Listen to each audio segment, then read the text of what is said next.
자, 오늘은 이제 3장 1절에서 17절까지 요단강을 건너기 위해 필요한 믿음이라고 하는 단락입니다.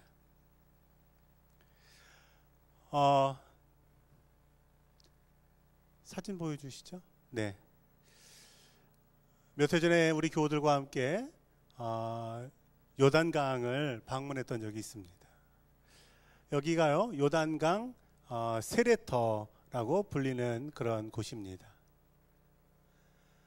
지금도 이곳에서 세례를 주는데요, 이걸 볼 때 뭘 느끼십니까?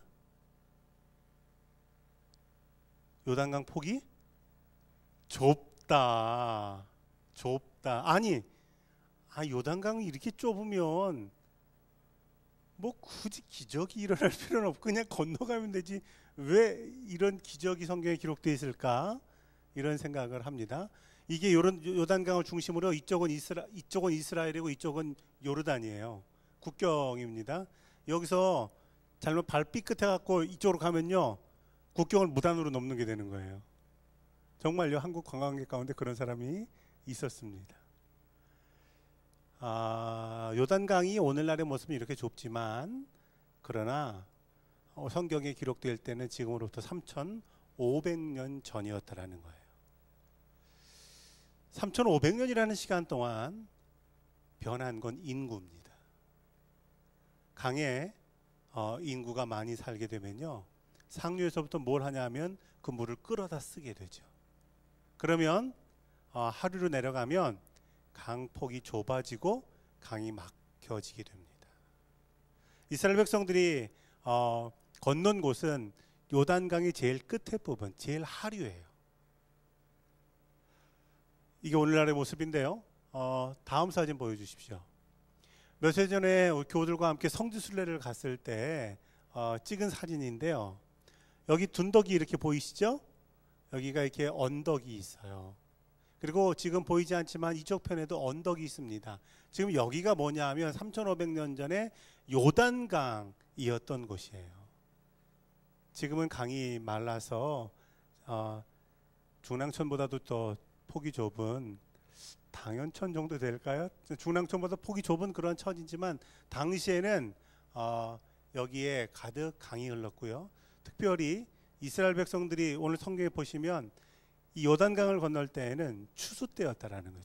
추수 때는 요단강이 범람했다라는 겁니다. 범람했다. 다음 사진 보여주세요. 저희가 이쪽 편 언덕이 있고 이쪽 편 언덕인데, 지난번 성지순례 때 이 언덕을 내려서 실제로 이스라엘 백성들이 건넜을 것으로 생각되는 요단강을 걸어서 국경까지 간 적이 있습니다. 이 전부 우리 일행입니다. 이 맨 뒤에 분이 누군가 우리가 추측해 본 결과, 이분은 제가 딱 봐도 알겠네요. 누굴까요? 헤어스타일 보니까 임영희 권사님 같아요. 이분은 저희가 추론하기를 황희자 권사님이 아닐까? 이분도 알겠다. 이분 누굴까요?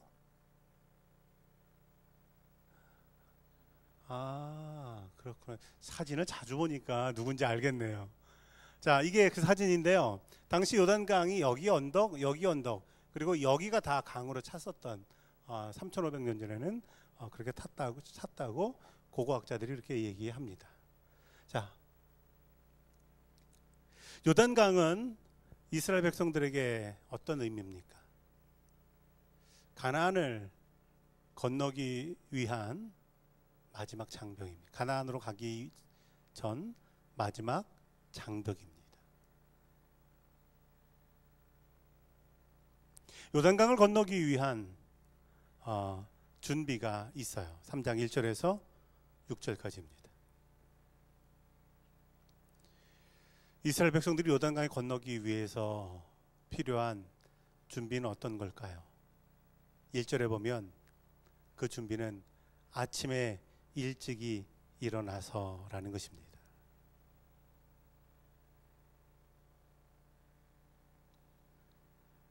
또 여호수아가 아침에 일찍 일어나서 그와 모든 이스라엘 자손들과 더불어 시팀에서 떠나 요단에 이르러 건너가기 전에 거기서 유숙하니라라는 겁니다. 시팀이라고 하는 곳은 어떤 곳입니까? 시딤은 여호수아가 정탐꾼들을 보냈던 곳이에요. 두 명의 정탐꾼이 여리고를 정탐하고 돌아와서 그 백성들의 간담이 다 녹았습니다. 이런 보고를 하지요. 이 보고를 듣자마자 3장 1절에서 여호수아는 아침이 일찍이 일어나서 출발했다라는 겁니다. 자, 여기서 아침에 일찍, 이것은 어떤 의미가 있을까요? 물론 시간적인 의미가 있습니다. 시간적인 의미. 아침 시간이라는 의미죠. 그런데 아침에 일찍이라고 하는 건 사실은 영적인 의미가 있어요. 이 영적인 의미라고 하는 건 아침에 일찍은 주저함 없다라는 겁니다. 주저함 없다.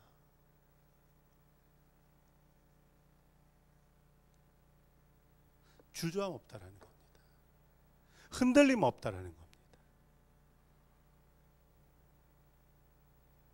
우리가 신앙생활하면서 어떤 믿음의 장벽을 넘어설 때 하나님께서 말씀이 하신다면, 말씀을 깨닫는다고 한다면 우리에게 필요한 믿음의 반응이라고 하는 건 주저함 없는 겁니다.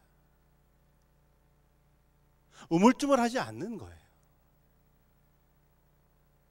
왜냐하면 그 말씀을 내게 주셨을 때는 그것에 응답할 때가 바로 지금이기 때문에 그것을 깨닫게 하시는 것이기 때문입니다. 창세기 22장 3절 말씀이 유해물에 나와 있죠. 함께 읽어보겠습니다.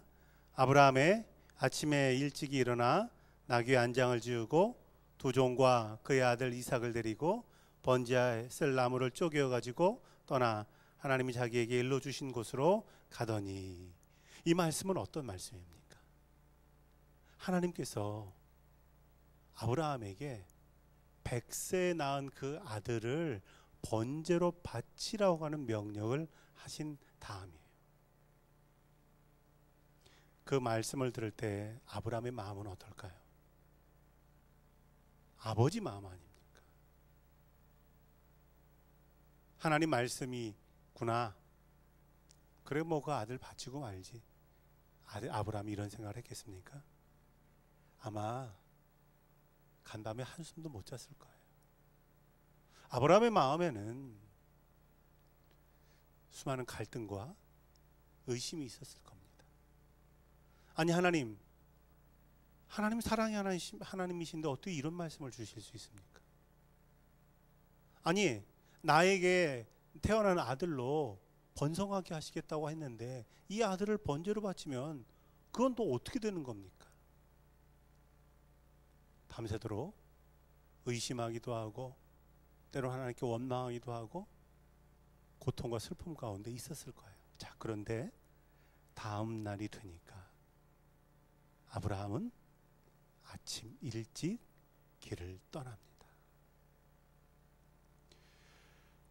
하나님께서 우리에게 주시는 말씀에 순종한다라고 하는 건요, 때로는 이런 과정이 있어요.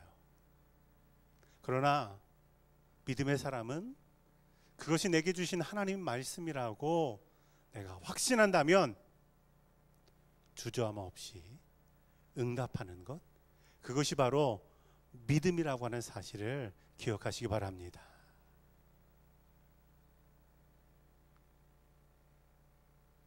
여기에서 지금 아침 일찍 주저함 없이라고 하는 것이 신약성경 마태복음 25장에 이렇게 드러나죠.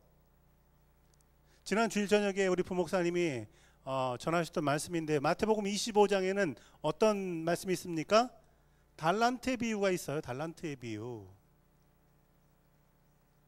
자, 달란트의 비유에서 주인에게 달란트를 받은 종들 가운데 5달란트, 2달란트 받았던 종들은 어떻게 합니까? 성경에 보면 그 사람들은 바로 가서 장사했다는 거예요. 바로 가서 달란트를 받자마자 주저함 없이 그것 가지고 일하러 갔다는 겁니다. 그런데 한 달란트 받은 사람은요, 이것 가지고 우물쭈물하는 거죠. 아, 이걸 갖다 장사하자니 원금을 잃어버리면 어떨까? 뭐 어떻게 할까 우물쭈물대다 결국은 땅에 파묻어 버리고 마는 겁니다. 하나님께 내게 주신 말씀을 못 본 채 하는 거예요. 땅에 묻어버리고 외면하는 거예요.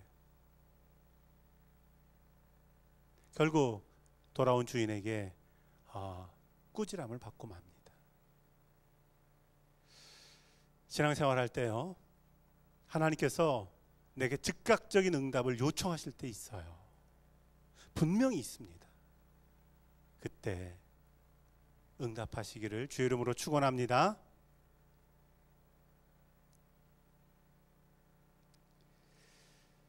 요단강이라고 하는 장벽을 건너기 위해서는 즉각적인 응답, 흔들림 없는 순종이 그들에게 준비되어야 됐던 겁니다. 자, 그리고 두 번째로 3절에 보면 이제 요단강이 아니라 언약궤를 바라보는 준비가 그들에게 필요하다라는 겁니다. 요단강이 아니라 언약궤를 바라보는 것. 3절 보면요, 백성에게 명령하여 이르되 너희는 레위 사람 제사장들이 너희 하나님이 언약궤를 매는 것을 보거든 너희가 있는 곳을 떠나 그 뒤를 따르라 라고 말씀합니다. 언약궤를 본다라고 하는 건 뭐를 의미할까요? 언약궤를 보는 것. 언약궤는 하나님의 임재를 상징합니다.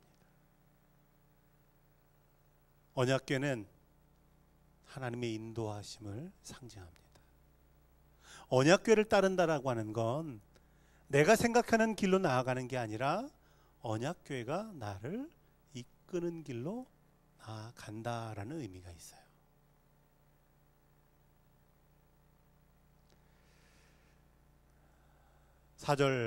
여호수아서 3장 4절을 보면 언약궤가 먼저 앞으로 가는데 2000규빗쯤 떨어뜨려 놔라.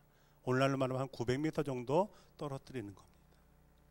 900m 떨어지면 아마 모든 이스라엘 사람들이 전부 다 그 언약궤를 바라볼 수 있게 될 거예요.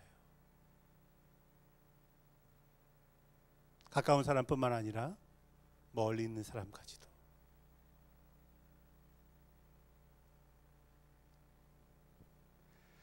이스라엘 백성들이 요단강을 건너갈 때 삶의 문제는 요단강이죠.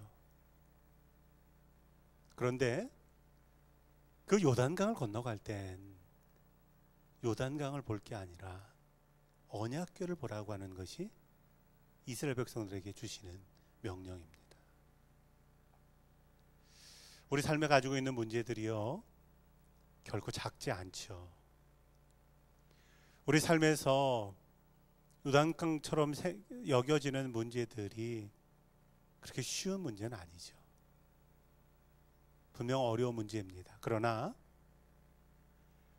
요단강을 보는 게 아니라 언약궤를 보는 게 믿음이라는 사실입니다. 마태복음 14장에 보면 예수님과 예수님의 제자들이 배를 타고 갈릴리 바다를 건너잖아요. 그때 뭐가 붑니까? 바람이 불어요. 바람이 불고 그 다음에 풍랑이 일어납니다.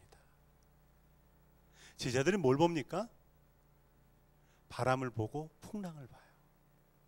그래서 두려워서 떨게 됩니다. 그때 예수님께서 제자들을 향해서 너희들이 왜 두려워하느냐? 너희가 왜 지금 바람을 보고 왜 지금 그 풍랑을 보느냐? 그리고는 바람을 명해서 잔잔하라 하셨어요. 그 배에 예수님이 계셨다라는 사실, 풍랑이 있고 바람이 있지만 제자들이 예수님을 봐야 된다라는 사실을 예수님 그렇게 말씀하십니다. 삶의 문제는요, 가깝게 들여다보면 들여다볼수록 점점 커집니다. 조그만 동전 길바닥에 떨어져 있을 땐 작지만 그 동전 주워 보세요. 손바닥 있으면 잘 보이고 커지고요. 그 동전 내 눈앞에 딱 갖다 대면요, 그 작은 동전으로도 온 세상 가릴 수 있습니다. 삶의 요단강 같은 문제를 만난다 할지라도 그 강이 아니라 언약궤를 보는, 하나님의 임재를 보는 우리 교우들 되기를 바랍니다. 이게 요단강을 건너기 위한 믿음의 준비입니다. 세 번째로는 너희 자신을 성결하게 하라라는 겁니다.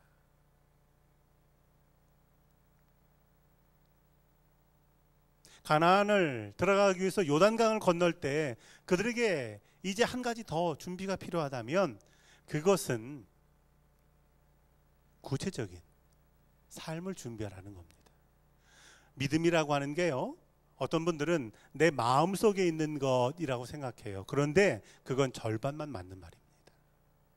믿음은 내 마음속에만 있는 것이 아니라 그 믿음을 내 삶으로 증거하고 내 삶으로 드러내게 될 때 그 믿음이 온전해지는 거예요.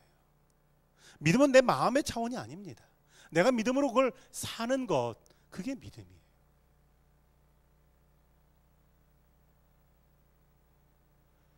이것을 우리가 온전하게 이해하지 못하면, 그냥 믿음을 내 마음의 문제로만 이해한다면 교회 안에서는 믿음이 있는 것 같지만 밖에 나가서는 믿음 없는 사람들과 똑같이 살 수밖에 없다라는 겁니다. 그러나 주님은 우리를 사용하실 때요, 교회 안에서만 사용하실 뿐만 아니라 세상에서도 우리를 주님의 도구로 쓰기를 원하신다라는 사실입니다. 자신을 성결하게 하라라고 하는 것, 그것을 신약 성경에서는 그릇으로 비유해요. 그릇. 디모데후서에 보면 금그릇이 있고 은그릇이 있는데 주인이 쓰시기에 합당한 그릇은 어떤 그릇이라고요? 깨끗한 그릇이라는 거예요. 깨끗한 그릇. 아무리 좋은 그릇도 씻겨져 있지 않으면 사용할 수 없다라는 거죠. 디모데후서 2장 16절 말씀을 보면 망령되고 헛된 말을 버려라, 이렇게 말씀하고요. 그 말씀이 디모데후서 2장 21절에서 이렇게 이어집니다. 우리 유인물에 나와 있는데 함께 읽어보겠습니다. 그러므로 누구든지 이런 곳에서 자기를 깨끗하게 하면 귀히 쓰는 그릇이 되어 거룩하고 주인의 쓰심에 합당하며 모든 선한 일에 준비함이 되리라. 아멘. 우리가 우리 자신을 성결하게 하는 것은 여러 가지 차원의 문제가 있겠습니다.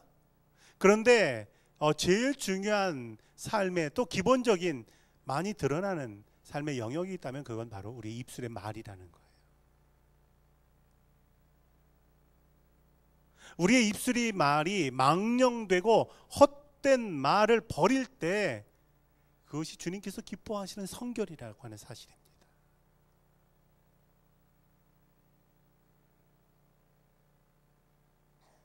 그리고 그렇게 될 때 그 믿음은 주님이 사용하시는 믿음이 되고요, 그런 사람은 이제 요단강을 건너갈 수 있는 믿음의 준비가 된다라는 사실입니다.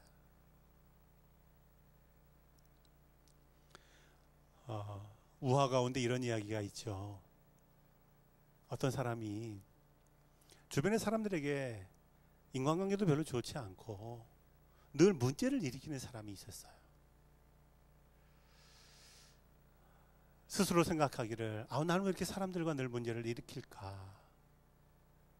그래서 한 스승을 찾아갔습니다. 선생님, 저는 왜 이렇게 사람들과 문제를 일으킬까요? 이걸 없앨 수 있는 방법이 뭘까요? 사람들과 좋은 관계를 유지하는 방법이 뭘까요? 그랬더니 그분이 조그만 돌 하나 주워주더라는 거 아닙니까? 자갈돌 같은 것. 앞으로는 음식 먹을 때 외에는 이걸 꼭 입에 물고 계십시오. 그분이 그 돌을 입에 뚝 물고 다니니까 사람들 만나도요, 말하기가 쉽지 않은 거예요. 사람들 만나도요, 그저 뭘 말하기보다는 그저 입에 돌이 있으니까 듣게 되더라는 거예요. 그런데 시간이 지나니까요, 놀랍게도 사람과 사람 사이 관계에 변화가 있더라는 거예요.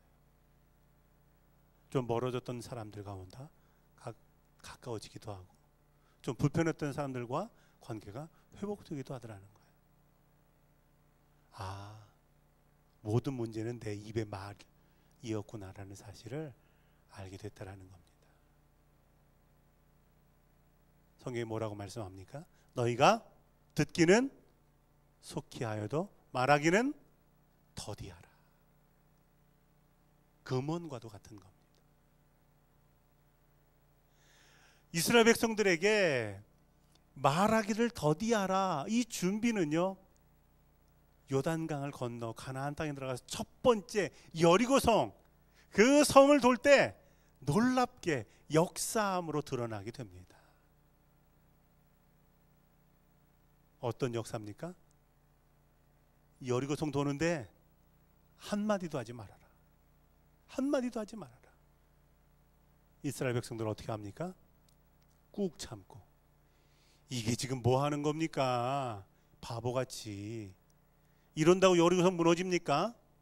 아니, 우리가 이러려고 지금 여기까지 왔습니까? 이런 말 한마디 하지 않고 입 꾹 다물고 여리고성 도는 거예요. 가나안 땅에 들어가 첫 번째 승리는 이 자신의 입술을 성결케 하는 이 준비를 통해서 이루어지게 되더라는 것입니다. 우리 교우들의 삶에 어떤 요단강이 있습니까? 어떤 문제가 있습니까? 사람일 수도 있고요, 때로는 육신의 연약함이기도 하고요, 실패이기도 합니다. 그런데 그걸 건너기 위한 믿음의 준비, 주저함 없이 응답하며 요단강이 아니라 언약궤를 보며, 그리고 내 입술을 성결케 하고 나아가는 그런 교우들 되기를 바랍니다. 자, 이어서 3장 7절에서 17절까지는 요단강을 건너는 그 길의 의미가 무엇인가를 말씀하고 있습니다.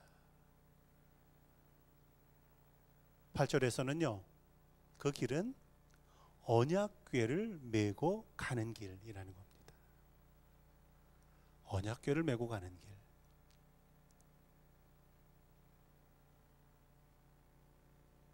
하나님께서 8절에서 언약궤를 메고 요단강으로 들어가라 라고 말씀하죠. 언약궤 안에는 뭐가 있습니까? 언약궤 안에 세 가지가 있죠. 십계명의 두 돌판이 있고요, 또 아론의 쌍난 지팡이, 또 세 번째 만나 항아리가 있어요. 이 세 가지는 각각 의미가 있습니다. 십계명은 하나님의 백성대로 사는 믿음의 길이 거기 기록되어 있어요. 그 길 따라 살면 하나님이 축복하신다라고 하는 말씀입니다. 아론의 쌍난 지팡이는요, 죽은 영혼이라 할지라도, 죽은 것 같다 할지라도 말씀을 만나면 그 영혼은 살아난다. 세상 누구라도 말씀을 받아들이면 구원받는다 라고 하는 것이 진리가 담겨 있습니다. 그리고 만나를 담았던 그 항아리는 40년 하나님께서 이스라엘 백성을 살려주셨고, 누구라도 이 하늘의 만나를 먹으면 영원히 살리라, 이런 의미가 담겨 있어요. 자, 이스라엘 백성들이요, 요단강을 건너갈 때 언약궤를 맸다라고 하는 것은 성도가 믿음의 길을 걸어갈 때 이 언약궤를 메고 간다라는 겁니다. 우리 신앙이 뭡니까? 우리 신앙은 예수 그리스도로 말미암아 구원에 이른다라는 거예요. 예수 그리스도의 말씀을 먹으면 살리라는 겁니다. 믿음의 길을 따라가면 하나님께서 그 길을 축복하신다라는 겁니다.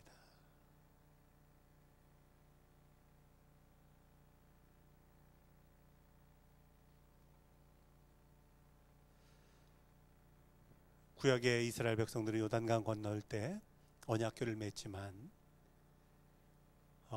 우리를 위한 예수님은 마지막으로 뭘 지십니까? 십자가. 십자가에 이 언약궤 안에 있는 이 세 가지 의미가 담겨 있어요. 십자가에. 예수님께서 그 십자가를 지신 이유가 바로 언약궤를 메고 요단강을 건너가는 그 이스라엘 백성들의 의미와 같다라는 사실입니다. 오늘 우리가 믿음의 길 걸어갈 때 이런 언약궤를 메고 주의 길 걸어가시기를 바랍니다. 두 번째로 15절은요, 요단강을 건너는 길의 의미는 작은 믿음으로 큰 역사를 이루는 길이라는 거예요. 성도가 걸어가는 길은요, 언약궤를 메고 가는 길이지만 동시에 그 길은 역사를 일으키는 길이라는 사실입니다.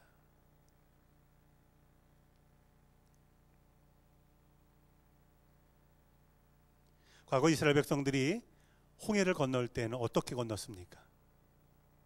모세가 지팡이를 홍해 앞으로 내미니까 홍해가 갈라졌잖아요. 홍해가 갈라지는 데는 이스라엘 백성들이 한 일이 아무것도 없어요. 그냥 건너기만 하면 돼요. 전적인 은혜예요. 아무것도. 모세를 향해서도 그렇게 말씀하시죠. 너희는 가만히 있어. 기억나시나요? 출애굽기 보면 너희는 가만히 있어. 너희가 하나님됨을 볼지어다. 홍해를 갈르신 건 하나님의 능력이 어떤 걸 보여주셨어요. 자, 그런데 요단강을 건널 때는요, 언약궤를 메고 요단강으로 걸어 들어가게 하십니다. 발이 요단강에 딱 닿게 되니까 그때 물이 갈라지기 시작합니다. 성도의 믿음의 길이라고 하는 건요, 때로 하나님께 전적인 은혜를 가지고 열어주시는 걸 경험하지만 동시에 언약궤를 메고 믿음으로 응답할 때도 있다라는 사실입니다. 놀라운 사실은, 그런데 그 응답의 과정이요, 언약궤를 메고 요단강에 들어갔는데 물이 무릎 정도 찼을 때 갈라진 것도 아니고, 허리쯤 찼을 때 갈라진 것도 아니고, 목까지 찼을 때 갈라진 것도 아니고, 어디요? 발. 어떤 학자는 이런 해석을 해요. 발에 닿았을 때 물이 갈라진 것, 그건 정말 하나님의 은혜고, 그리고 우리가 그 언약궤를 메고 요단강을 건너가는 것이 믿음이라고 한다면, 하나님께서 우리에게 기대하시는 믿음이라고 하는 건 발만 담궈도 갈라지게 하시는 믿음이라는 거예요. 예수님께서 이런 믿음을 뭐라고 비유하셨나요? 어떤 믿음? 겨자씨만한 믿음. 겨자씨만한 믿음. 겨자씨만큼 작은 믿음이 있다 할지라도 주님은 그 믿음 가지고 큰 역사를 이루시는 분이라는 사실을 믿으시기 바랍니다. 내 믿음 가지고 끊임없이 회의하지 마세요. 내 믿음이 이거밖에 안 되는데 라고 스스로 믿음을 너무 낮추지 마세요. 주님은 겨자씨만한 믿음 가지고 큰 역사를 이루십니다. 적은 믿음으로 큰 역사를 이루는 길, 그것이 바로 이스라엘 백성들이 요단강을 건너간 그 길이라고 하는 사실입니다. 세 번째로 17절은요, 마지막까지 걸을 길이라는 거예요. 마지막까지 걸을 길. 요단강이 언제까지 갈라졌습니까? 17절에 보면 모든 백성이 요단을 건너기를 마칠 때까지라는 거예요. 모든 사람이 건넜다라는 사실입니다. 모든 사람이.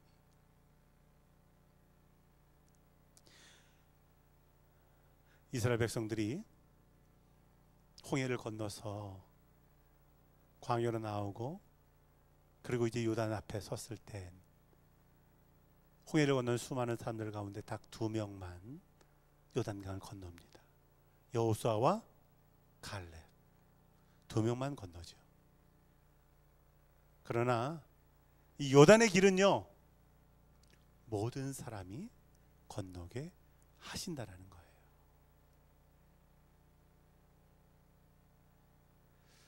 우리 교우들 가운데 홍해는 건넜지만 중간에 탈락하는 게 아니라 마지막 요단까지 믿음으로 잘 건너가는 그런 교우들 되기를 바랍니다. 자, 이제 4장으로 넘어가면요, 4장 1절에서 24절까지는 길갈에 세운 기념비입니다. 기념비.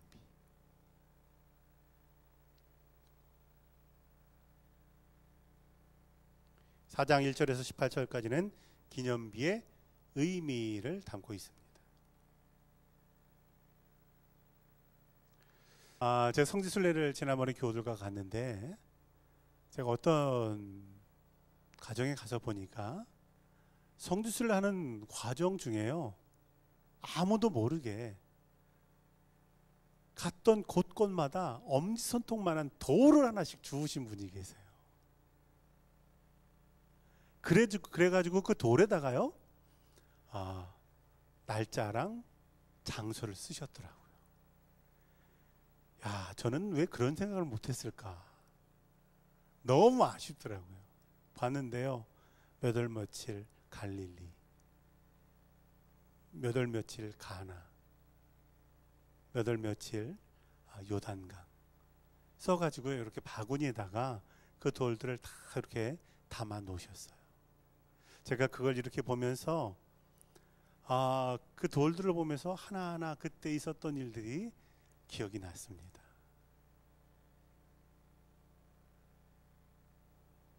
여기서는 어떤 분이 동굴 들어가다가 동굴에 머리를 부닥치셨지. 조심하라고 그러는데 나오다가 또 부닥치셨지. 그 동굴에 머리 부닥쳤으면 어떡하나, 이거 큰일 났다. 속으로 이런 생각도 했었는데요. 그런 것들이 다 기억나는 거예요.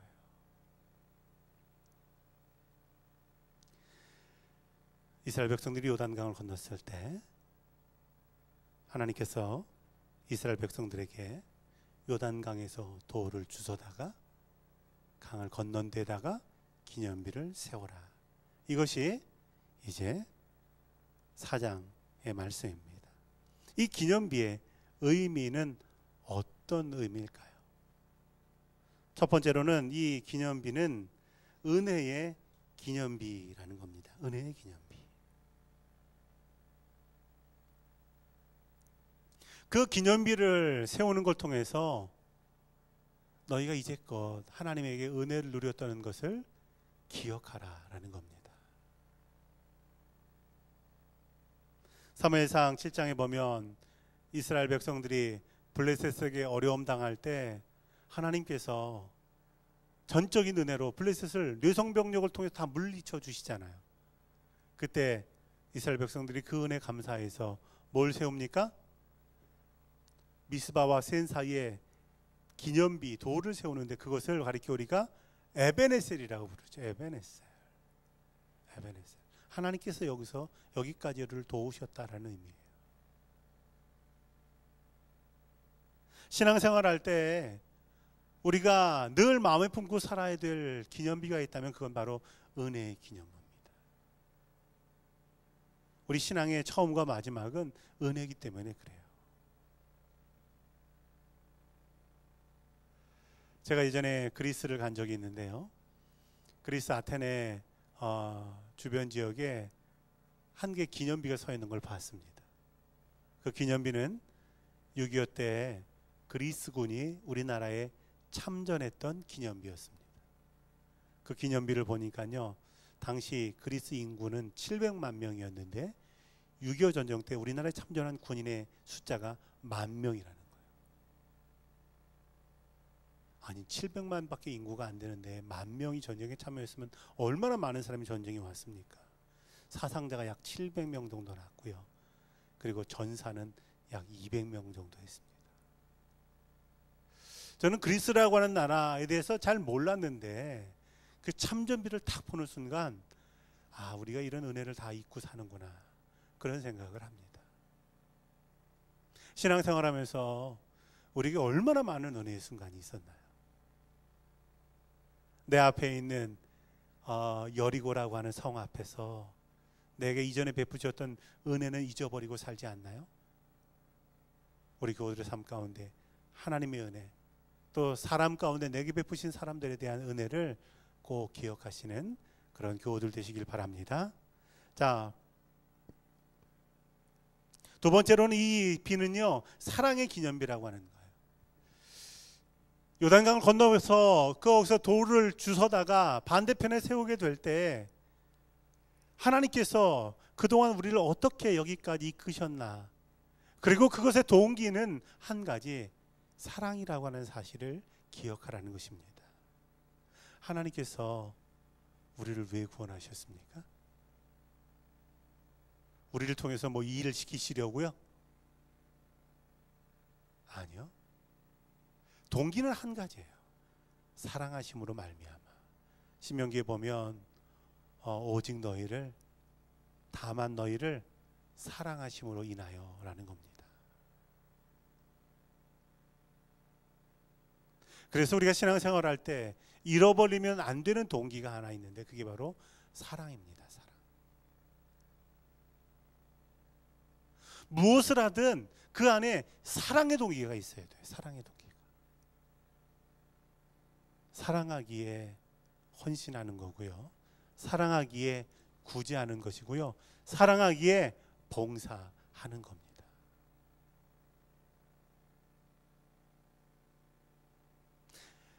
예수님께서 십자가에 달리시기 전날 마지막으로 제자들과 유월절 만찬을 나누시면서 제자들에게 이제 이것을 내 살이다, 이것은 내 피다 라고 주시잖아요. 이것을 기념해라. 뭘 기념하라는 겁니까? 주님의 사랑을 기념하라는 거예요.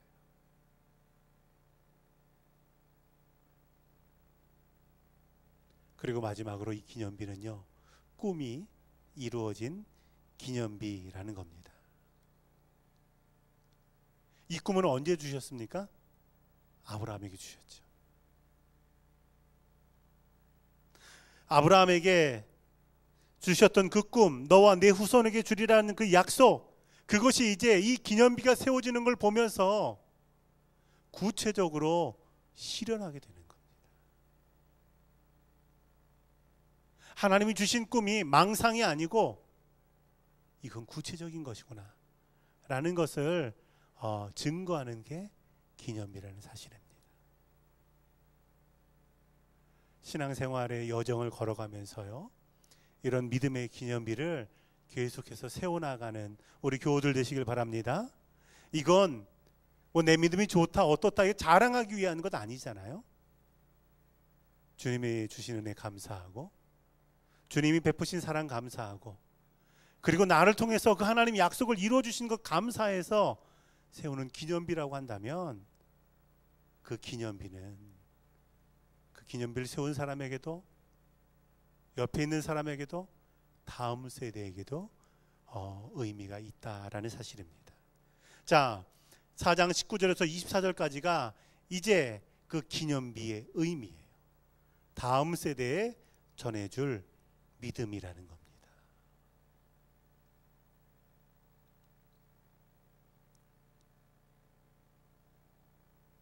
우리가 다음 세대에게 전해줄 믿음은요, 보이는 믿음이 있는가 하면 보이지 않는 믿음이 있습니다. 보이는 믿음은요, 믿음의 모습이라고 할 수 있어요.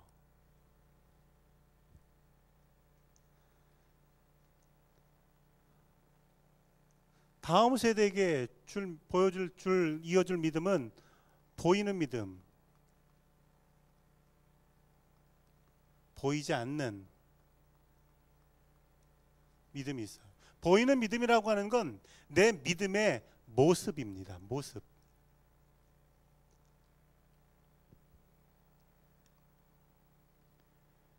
주님에게 헌신하고 봉사하고 충성하고 구제하는 것이에요. 이걸 보이려고 하는 건 아니지만, 그런데 내가 사랑하고 은혜에 감사하고 해서 하게 되는 것이 그 모습 그대로 다음 세대에게 전해지게 됩니다. 자, 그런데요, 보이지 않는 믿음이 있어요. 이건 하나님께서 내게 베푸신 믿음의 역사입니다. 역사. 믿음의 역사. 내가 어떻게 하나님 알게 됐고, 내가 어떤 삶의 순간에 하나님이 내게 힘을 주셨고, 견디게 하셨고, 이기게 하셨는지, 절망 가운데 믿음은 나에게 어떤 소망을 주었는지, 그것, 보이지 않는 것을, 그 믿음을 다음 세대에게 전해야 된다라는 겁니다. 외국에 가서 보면요, 외국에 사는 한국 한인들이 있잖아요. 한인 1세대들이 이제 거기서 외국으로 이주해 나가면 제일 중요한 건 생존의 문제입니다. 거기서 살아야 되는 거잖아요. 그래서 열심히 살 뿐만 아니라 우리나라 사람들은 또 자녀 교육에 대한 특별한 열의가 있잖아요. 그래서 자녀들 열심히 가르쳤어요. 그런데 한 가지, 한 세대가 지나면서 많은 1세대 이민자들이 후회하는 게 하나 있어요. 그건 자녀 세대에게 한글을 가르치지 않았다라는 거예요. 한글. 한국에 다시 돌아가서 살 일 없다 생각했고, 미국에서 살거나 아니면 다른 나라 살 거니까 그 나라 말 하면 되지 뭐 한국말 할 필요가 있나라는 생각을 했더라는 거죠. 그런데 그 일이 몰고 온 불행한 일들은 외국에서 태어난 아이들이 자라면서 한글을 모르게 되고 한국말을 모르게 되니까 어떤 문제가 생기냐면요, 부모와 의사소통이 안 돼요.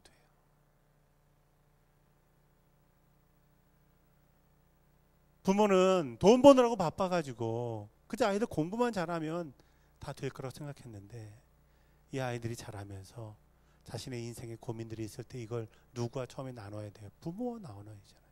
근데 의사소통이 안 되니까, 그리고 그걸 알아듣게 한국말로 설명할 수가 없으니까 부모와 자식 간에 갭이 생기고요, 서로 이해하지 못하고, 그래서 겉으로 보기에는 이민자의 삶으로 그래도 번듯하게 살고 자식들도 그래도 공부 열심히 했고 잘해서 잘 됐지만 부모와 자식 간에는 의사소통도 안 되고 그런 관계들 하는 거예요. 우리 신앙도 그렇습니다. 우리가 믿는 하나님을 우리 다음 세대에게 전해주지 않으면요, 우리 신앙생활을 할 때 자녀들은 우리를 이해해 줄 수 없어요. 물론 우리도 신앙생활 하지 않는 그 자녀를 이해할 수 없는 겁니다. 이스라엘 백성들이 요단강 건너고 다음 그 건넌 곳에 기념비를 세운 가장 중요한 건 다음 세대에 믿음을 전하기 위해서라는 겁니다. 어떤 믿음입니까? 23절을 보면 언제나 동일하신 하나님이라는 거예요. 언제나 동일하신 하나님.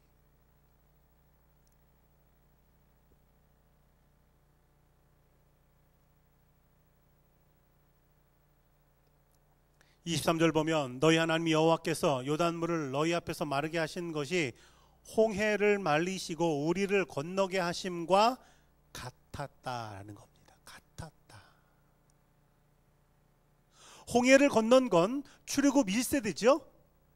요단강을 건넌 건 누굽니까? 출애굽 2세대예요. 자, 그런데 출애굽 1세대와 출애굽 2세대의 역사하신 하나님은 어떻다고요? 같았다고요. 같았다라는 거예요.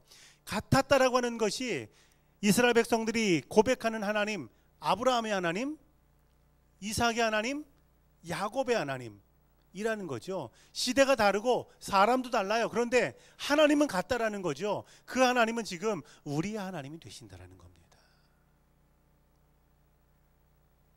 너희가 이 기념비를 볼 때마다 하나님은 시간과 역사를 초월해서 동일하신 하나님이라는 사실을 너희가 기억해라. 거기다 기념비를 세운 이유입니다.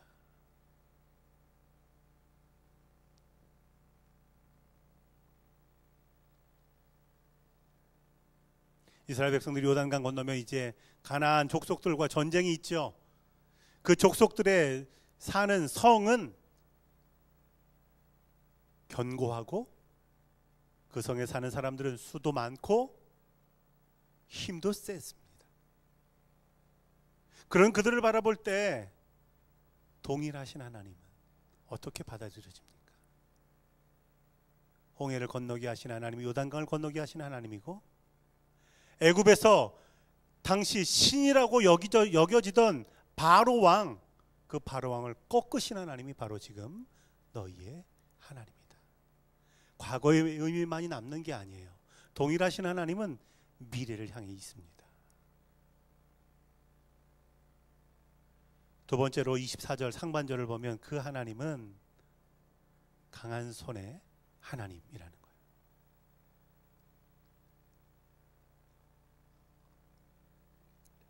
땅의 모든 백성에게 여호와의 손이 강하게 하신 것을 알게 한다라는 겁니다.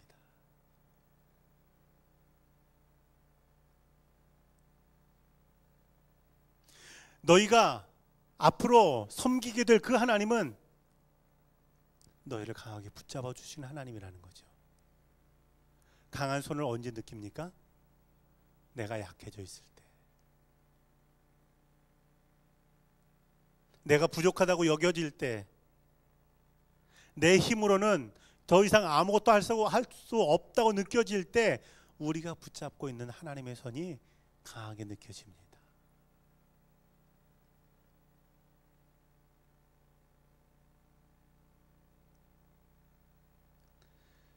출애굽기 6장 1절 말씀이 나와 있죠. 우리 함께 읽어보겠습니다. 여호와께서 모세에게 이르시되 이제 내가 바로에게 하는 일을 내가 보리라. 강한 손으로 말미암아 바로가 그들을 보내리라. 강한 손으로 말미암아 바로가 그들을 그 땅에서 쫓아내리라. 아멘. 이 강한 손의 주인이 누굽니까? 하나님이라는 거예요. 하나님. 너희는 이 기념비를 볼 때마다 약해져 있는 우리를 강한 손으로 붙잡으시는 그 하나님을 기억하라. 그것이 기념비를 세운 의미죠. 24절 하반절은요, 그 하나님을 경외하라라는 겁니다. 경외하라. 하나님 경외한다는 건 뭡니까? 하나님 두려워할 줄 알으라는 거예요. 왜 하나님 경외합니까? 하나님께서 모든 시간과 공간의 주인이시기 때문에 그래요. 너희는 이 기념비를 볼 때마다 그 하나님을 의식하고 살아가라는 겁니다. 요즘 한국 사회를 정말 발칵 뒤집어 놓은 사건들이 있죠.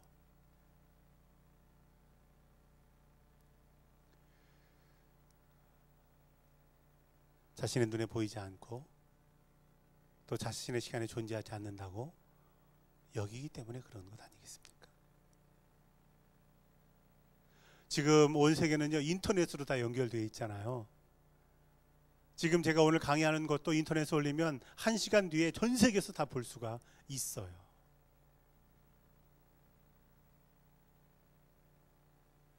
그래서 사람들은 인터넷을 두려워합니다. 그런데요, 정말 두려우신 분은 하나님이라는 사실이에요. 하나님이 모든 걸 보고 계시고 알고 계시잖아요.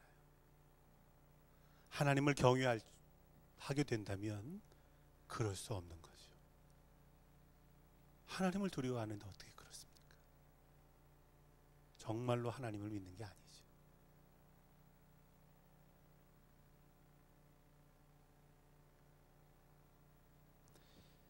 시편 145편 19절 말씀을 보면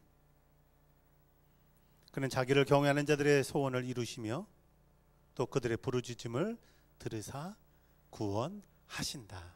할렐루야. 우리 다음 세대에게 이 믿음을, 언제나 동일하신 하나님, 그리고 약한 자를 강한 손으로 붙잡아 주시며 시간과 공간의 주인이 되시는 그 하나님, 그 하나님을 전해주는 우리 교우들 되시길 바랍니다. 나 혼자 믿는 게 아니라 부모와 자녀가 함께 신앙생활할 때 그것만큼 복된 건 없어요. 그리고 그것만큼 삶을 풍요롭게 하는 게 없습니다. 같은 신앙을 가지면요, 같은 하나님을 경험하면요, 삶에서 경험하는 어떤 갈등도 이겨낼 수 있습니다. 어떤 불화도 이겨낼 수 있고요. 그리고 감당할 수도 있습니다. 자, 5장 1절에서 15절까지는 이제 이스라엘 백성들이 가나안을 정복하기 위한 마지막 준비가 기록되어 있습니다. 1절에서 12절까지는 뜻밖의 명령입니다.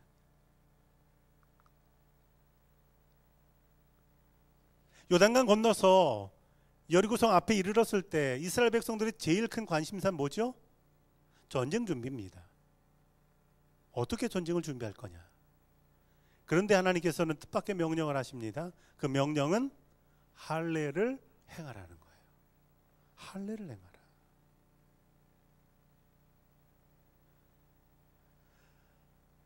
전쟁에 나갈 만한 사람들이 할례를 행한다는 건 전투력을 잃어버린다는 거예요. 적군 앞에서 완전 무장해제하고 있는 거예요. 하나님께서는 왜 이런 뜻밖의 명령을 하십니까? 이제 너희가 전쟁을 앞에 두고 있는데 마지막 준비가 있다. 첫 번째로는 너희 삶의 우선순위를 새롭게 하라라는 겁니다.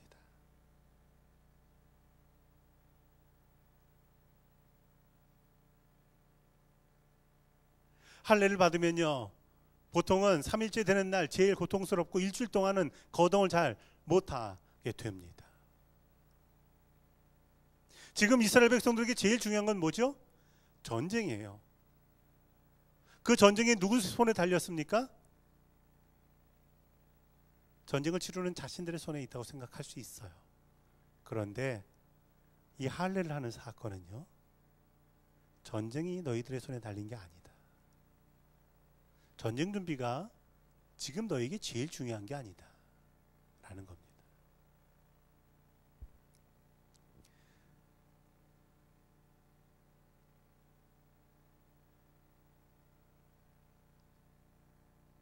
과거 이스라엘 백성들은요, 할례에 관해서 아주 안 좋은 기억이 하나 있습니다. 창세기 34장을 보면 야곱의 아들들이요, 세겜에 갔다가 그만 여동생 디나가 세겜족에게 부끄러운 일을 당하게 돼요.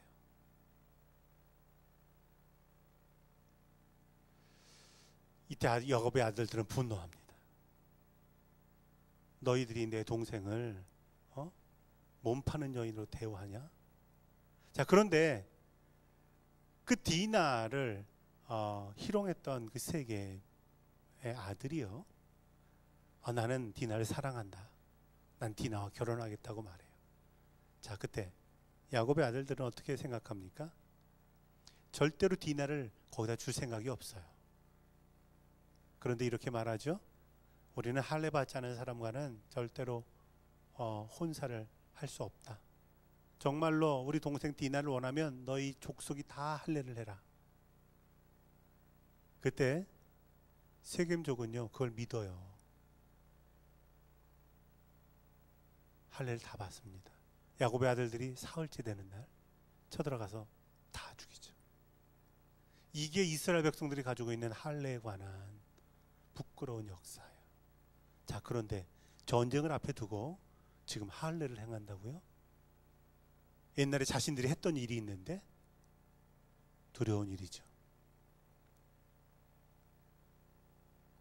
그러나 이런 삶의 과거의 기억 혹은 잊고 싶은 그 일들이 장벽이 되긴 하지만 하나님께서 말씀하신다면 그것도 뛰어넘는 것이 믿음인 줄로 믿습니다. 할례를 행하라고 하는 건 너희들의 삶의 우선순위가 뭐냐, 하나님을 따라 섬기는 것이냐, 아니면 그 여리고성 정복하고 가나안 땅 정복하는 것이냐라는 거예요. 5장 10절 이하를 보면요, 이스라엘 백성들이 할례만 행하는 게 아니라 유월절도 지킵니다. 하나님을 예배했다라는 거죠. 너희가 가나안 땅에 들어온 이유가 잘 먹고 잘 살기 위한 게 아니라 하나님을 예배하며 하나님의 백성으로 사는 것을 나타내기 위해서가 아니냐라는 거죠. 그래서 할례를 행하게 하십니다. 자, 6절에서 7절은 두 번째로 할례를 행하게 하신 이유가 자기 정체성을 세우라는 거예요. 자기 정체성. 너희는 누구냐? 라는 겁니다. 6절에서 7절 보면 이스라엘 백성들이 길을 걸어올 때 길에서는 할례를 받지 못해서 무할례자가 됐다, 이렇게 말씀해요. 자, 이스라엘 백성들이 가나안 땅 이제 여리고성 들어가기 전에 할례 받는 게 왜 중요하냐면요, 너희가 누구인가를 기억하고 거기 들어가는 거죠. 할례 없는 가나안 사람들과 섞여 사는 것, 그게 너희들의 목적이 아니라는 거죠. 너희를 사람들 앞에서 구별된 하나님의 사람으로서의 정체성을 갖고 살라라는 겁니다.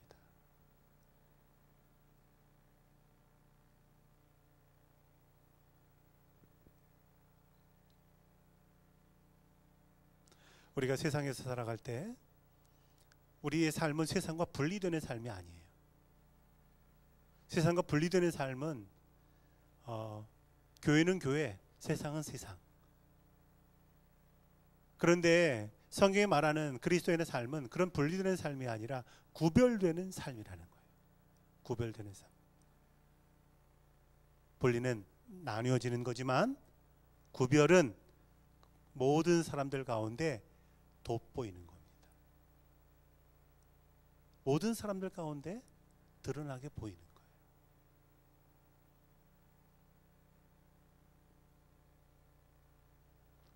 마지막으로 8절에서 12절까지는 새로운 피조물로 살라라는 겁니다. 9절 보면 여호와께서 여호수아에게 이르시되 내가 오늘 애굽의 수치를 너에게서 떠나가게 하셨다 하라라는 겁니다. 애굽의 수치라고 하는 게 뭘까요? 애굽의 수치. 이스라엘 백성들이 애굽에서는 뭘로 살았습니까? 종, 노예로 살았어요. 종, 노예로 살았습니다. 애굽에서 나왔을 때 그들이 더 이상 이제 종이 아니고 노예가 아니었죠. 그런데 그들에게는 뭐가 남았냐 하면 종의 생각과 노예의 삶의 태도가 남아 있습니다. 사람은 그 삶의 습관에 지배를 당하기 때문에 그래요. 제가 예전에 몽골 10여 년 전에 몽골 선교를 간 적이 있었거든요.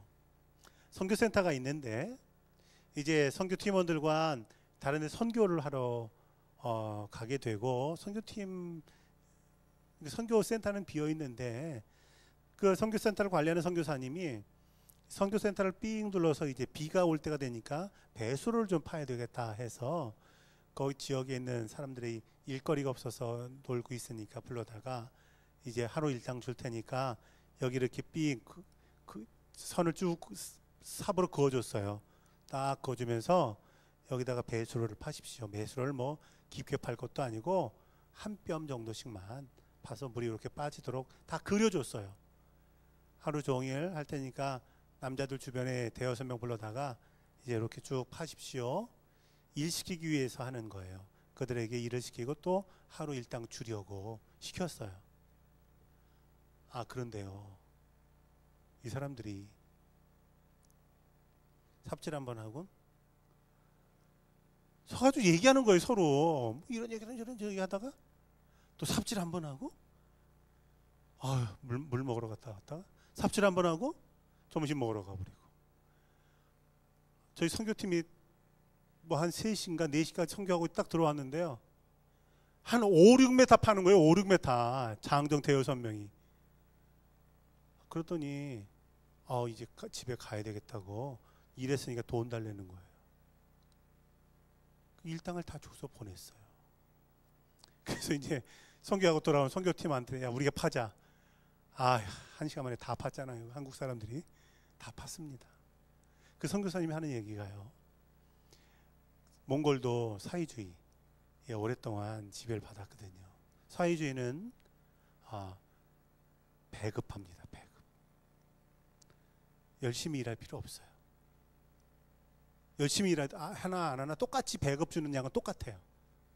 10수년 동안 그렇게 살아오니까요, 이거 열심히 할 이유가 없어요.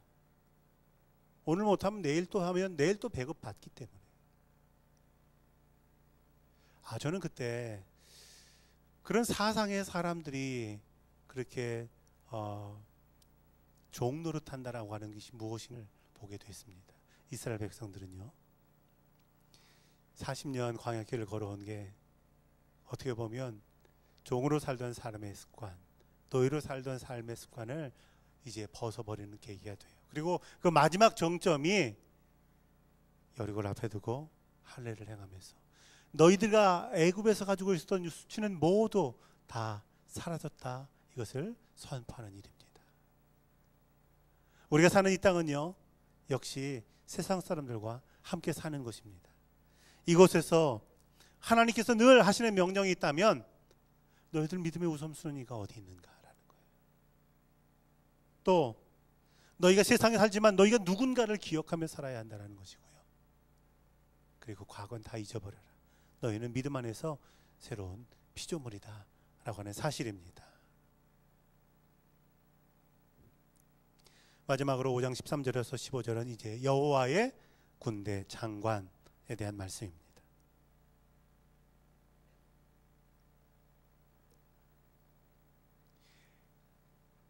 이제 여리고를 앞에 두고 갔을 때 여리고로 가까이 가서 보니까요, 만나니 모를 성이 아닙니다. 야, 요단강 건넜더니 이제 뭐가 남습니까? 여리고라고 하는 또 다른 장벽이 그들 앞에 있는 거죠. 그런 여리고가 앞에 장벽처럼 버티고 서 있을 때 놀라운 만남을 갖게 됩니다. 그 만남은 바로 여호와의 군대 장관과의 만남이에요.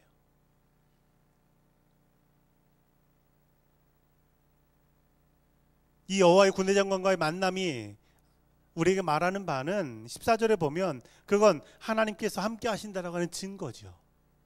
오늘 암송하신 그 말씀에서 반복되는 말씀이 있다면 그 말씀은 내가 너와 함께 있으리라고 하는 말씀이죠.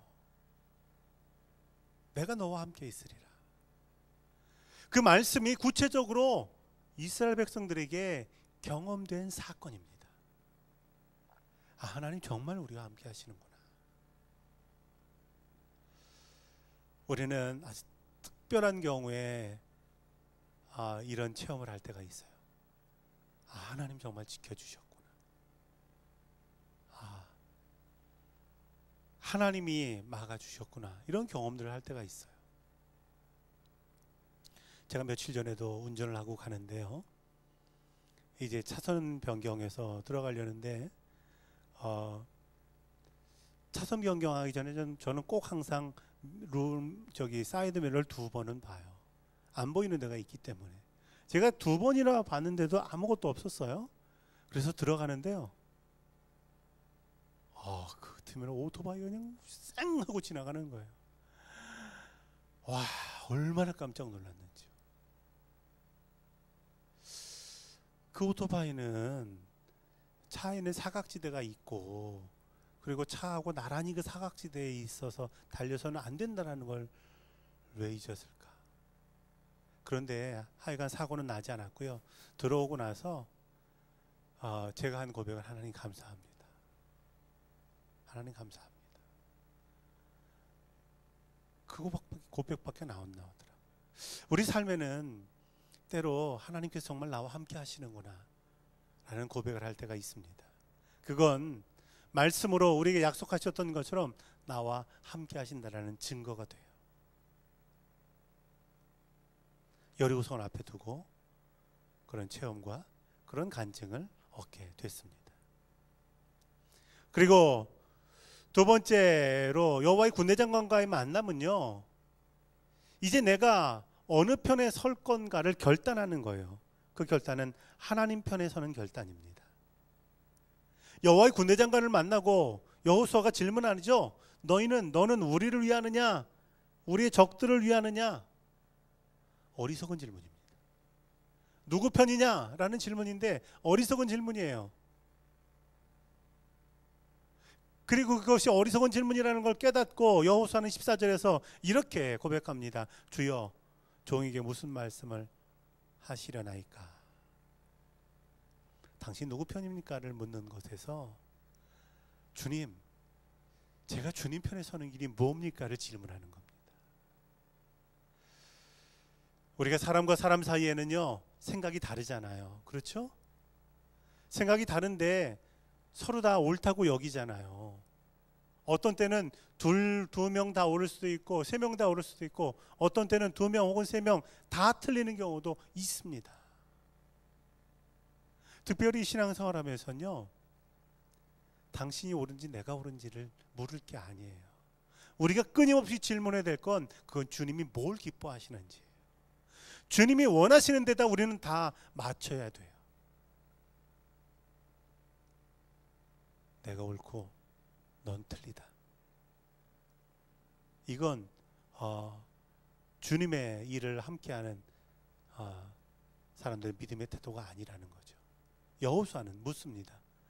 우리를 위하느냐 상대를 위하느냐. 그런데 그게 잘못된 질문이라는 걸 깨닫고 저에게 말씀하시옵소서 라고 질문합니다.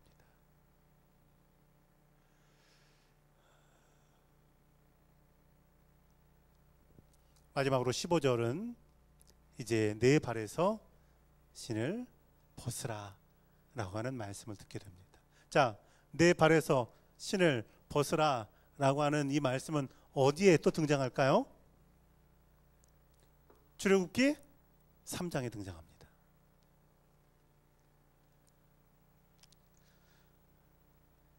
이거 누가 듣습니까? 모세가 듣죠. 어디서 듣습니까? 호렙산에서 듣습니다.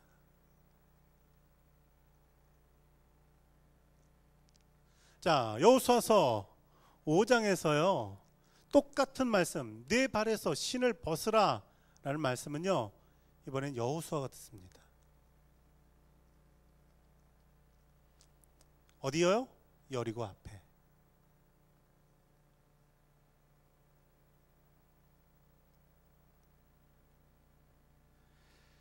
내 발에서 신을 벗으라. 내가 선 곳은 거룩한 곳이다. 두 가지 의미예요. 첫 번째는 신을 벗으라. 신은 당시의 신분을 상징합니다. 신을 신고 있으면 자유인, 신을 벗고 있으면 노예입니다.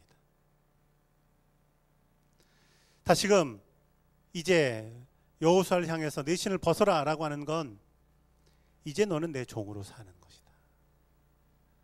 너희가 가나안 땅을 다 정복하는 것, 그건 모두 다 이제 주님의 종으로 하는 사역이다 라는 걸 깨달으라는 거죠. 그리고 두 번째는요, 그곳은 거룩한 곳이 된다라는 겁니다. 거룩한 곳. 처음에 호렙산에서는요 하나님 말씀도 받고 그랬으니 거룩한 곳이 되겠는데 지금 여리고 이 앞도 정말 거룩한 곳이 되나요? 아까도 제가 말씀드렸지만 성경에 있어서 그리스도인들의 삶의 태도는 세상으로부터 분리되는 게 아니에요. 나뉘어지는 게 아니라 그 세상 속에 들어가서 거룩하게 사는 걸 의미합니다. 교회 와서 하나님을 예배하고 찬송하고 교회에 여러 가지 봉사하는 것, 그것만 거룩한 것이 아니라 세상에 가서 내 생업을 위한 일을 하고 또 내가 해야 될 일들을 믿음 없는 사람들과 함께 하지만 그러나 그 땅이 거룩한 땅이라는 사실을 너희는 기억하고 살아라는 겁니다. 왜냐하면 그곳에서 하나님을 기쁘시게 하고 또 살아계신 하나님을 증거하며 살아야 되기 때문에 그렇습니다. 그곳에서 구별된 그리스도인으로 살아가야 되기 때문에 그렇습니다. 여호수아서 1장에서 5장까지는 이제 가나안 정복을 위한 준비였습니다. 이 준비에는 정말 많은 준비가 있었죠. 어떤 때는 당연한 것 같았던 준비가 있는가 하면 어떤 때는 상상하지 못했던 준비가 있고요. 또 난처한 준비도 필요했습니다. 그런데 가나안 땅에 들어가서 이 가나안 땅을 하나씩 일궈 나가는 과정을 통해서 이 준비가 왜 필요했는가를 깨닫게 됩니다. 어떤 준비는 잘 됐기 때문에 어렵지 않게 문제를 해결해 나가는가 하면 어떤 준비는 잘 되지 않았어요. 그래서 그것 때문에 다시 어려움을 겪기도 합니다. 우리 교우들의 삶 가운데 하나님께서 나를 통해서 일하시며 역사하실 걸 늘 기대하시기 바랍니다. 그리고 동시에 내게 요구하시는 준비가 있다면 그 준비를 믿음 가지고 충실하게 준비해 나가시기를 주의 이름으로 축원합니다. 그것을 통해서 하나님이 날 사용하시는 것을 경험하시기를 다시 한번 주의 이름으로 축복합니다. 자, 다음 주에 암송하실 요절은요,